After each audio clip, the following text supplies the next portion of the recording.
ಯಾವುದೇ number 5ನಿಂದ end ಆಗಿದ್ದರೆ ಈ ಟ್ರಿಕ್ ಯೂಸ್ ಮಾಡಿ. ನಾನು ಹೇಳೋದು ಏನಪ್ಪ ಅಂತಂದರೆ 5 ಸ್ಕ್ವೇರ್ ಏನಾಗುತ್ತೆ 25. 25ನ ಇಲ್ಲಿ ಬರ್ಕೋಬೇಕು. ನೆಕ್ಸ್ಟ್ ಅದು ಬಿಫೋರ್ ನಂಬರ್ ಯಾವುದಿದೆ 3. 3ದು ನೆಕ್ಸ್ಟ್ ನಂಬರ್ ಏನು ಬರುತ್ತೆ 4. 3 × 4 12. ಆ 12ನ ಇಲ್ಲಿ ಬರಬೇಕು. ಇಷ್ಟೇ ಇದು ಟ್ರಿಕ್ಕು. ಸೇಮ್ ಇದೇ ಮೆಥಡು ಇದಕ್ಕೂ ಅಪ್ಲೈ ಮಾಡ್ಬೋದು. 5ನ ಒಂದು ನಂಬರಾಗಿ ತಗೋಬೇಕು. 5 ಸ್ಕ್ವೇರ್ಗೆ 25. ಇವಾಗ ನೆಕ್ಸ್ಟ್ ನಂಬರ್ ಯಾವುದಂದ್ರೆ 11. 11ದು ನೆಕ್ಸ್ಟ್ ನಂಬರ್ ಏನು ಬರುತ್ತೆ 11 × 12 132. ಈ 132ನ ಇಲ್ಲಿ ಬರ್ಕೋಬೇಕು. ಇಷ್ಟೇ ಇದು.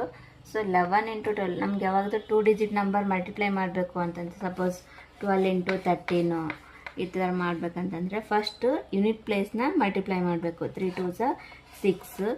ನೆಕ್ಸ್ಟ್ ಅಡಿಷನ್ ಮಾಡಬೇಕು ಯೂನಿಟ್ ಪ್ಲೇಸ್ನ. 2 + 3 5. ಆಮೇಲೆ 10 ಪ್ಲೇಸ್ ಸೇಮ್ ಇದೆ ಅಲ್ವಾ 1 ಆ್ಯಸ್ ಇಟ್ ಈಸ್ ಇಟ್ಕೋಬೇಕು. ಈ ಥರ ಈ ಮಲ್ಟಿಪ್ಲಿಕೇಶನ್ ಟ್ರಿಕ್ ನೆನ್ಪಿಟ್ಕೊಂಡ್ರೆ ಅದು ಈಸಿಯಾಗಿ ಇದರಲ್ಲಿ ಅಪ್ಲೈ ಮಾಡ್ಬೋದು.